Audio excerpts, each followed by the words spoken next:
It's like we're in a bubble here, not noticing just how much military danger we're suddenly in. And this week, one thing became clear.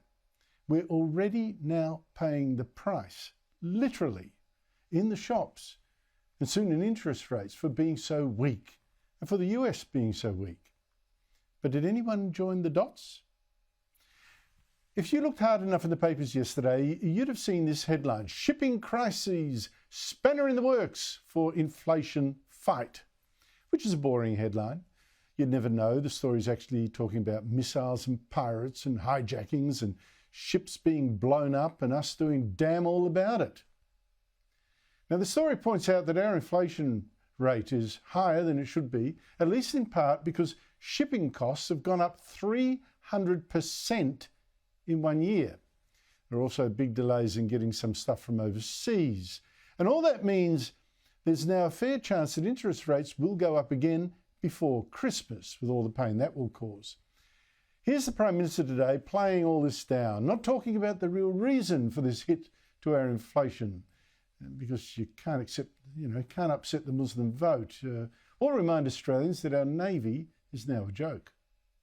This is a global phenomenon. It's also why we've designed our cost of living relief in ways that reduce costs. But let me tell you what's really going on. This is the kind of thing you tune into Sky for, the news that you don't hear anywhere else. A bunch of Islamist radicals called the Houthis have taken over most of a busted country that most people couldn't even find on a map. It's Yemen. And this is a big problem because Yemen is at the narrow entrance of the Red Sea, which in turn is the gateway to the Suez Canal. That's a shipping shortcut to and from Europe, and one of the busiest sea lanes in the world. Now, worse is that these Houthis, funded by Iran, have declared war on Israel. Well, they also hate the US, of course. And to punish them, it has attacked more than 120 ships since Hamas started its war in Israel last November. It's hijacked ships, it's killed and kidnapped sailors, it's fired missiles at ships, it's damaged a number of them. And that includes this one just yesterday. And so far, it's sunk 2, including one last month.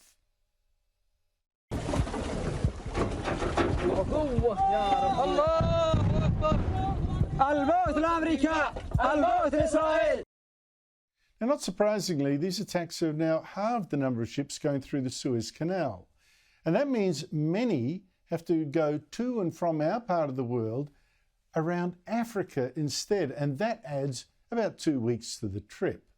The result is higher costs, more delays, fewer ships available, and you are paying for it.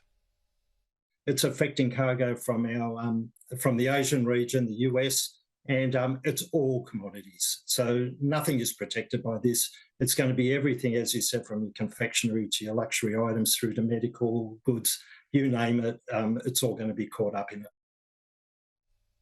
Now, you're probably now asking, so why are we putting up with a bunch of pirates and Islamist crazies causing so much damage? And not just to us, by the way, but to 64 other countries. Good question. Now, it's true that the US and Britain did at least send warships to defend the shipping, and they shot down Houthi missiles, blew up some unmanned boat bombs, and even launched 4 missile attacks on Houthi missile sites. But just 4 of them didn't have much support from anyone else, and the Houthis keep firing right back. And here's the sick joke. With so much at stake right here, like our living standards, what has the Albanese government done about this? Answer, sweet bugger all. When the US and Britain asked us for help, we couldn't or wouldn't send one single ship. What we did send was so pathetically little that I laughed when Defence Minister Richard Marles went on TV to actually boast about it. So we're sending an additional 6 personnel, which will happen in the next couple of days, to the headquarters, which is supporting the US and UK strikes, specifically on the Houthi positions in Yemen. So all of 6 people to sit on chairs at headquarters.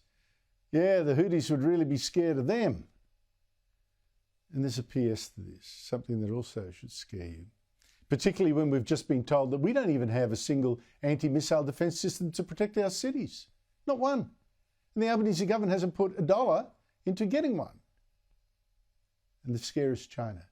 It sees how weak the US is. It sees it's led by a president struggling to even remember where he is. It's seen the weakness of us and of Europe in defending Ukraine from China's ally, Russia. In fact, it's making sure now that the West stays weak by secretly sending military parts and supplies to Russia to help keep up its war in Ukraine, which is what the Secretary General of NATO, the West's biggest security alliance, called out overnight. China has become a decisive enabler of Russia's war against Ukraine. China's support increases the threat Russia poses to Euro-Atlantic security. And by the way, our Prime Minister couldn't even be bothered turning up to that NATO meeting. And now China is on the move. Yesterday and last night, it sent 66 planes, including this bomber and many others, fighters too, and 7 Navy ships, including an aircraft carrier, to surround Taiwan, which is threatened to invade. 56 of those planes cross into Taiwan's air defence identification zone to test its defensive, the most in 3 years at least. And why wouldn't it do that and prepare for war with Taiwan when it sees how our government is so weak that it does absolutely nothing of any consequence, even when just a bunch of Islamist terrorists causes us so much economic damage? That weakness, not just of us but of the West, that weakness is now costing you.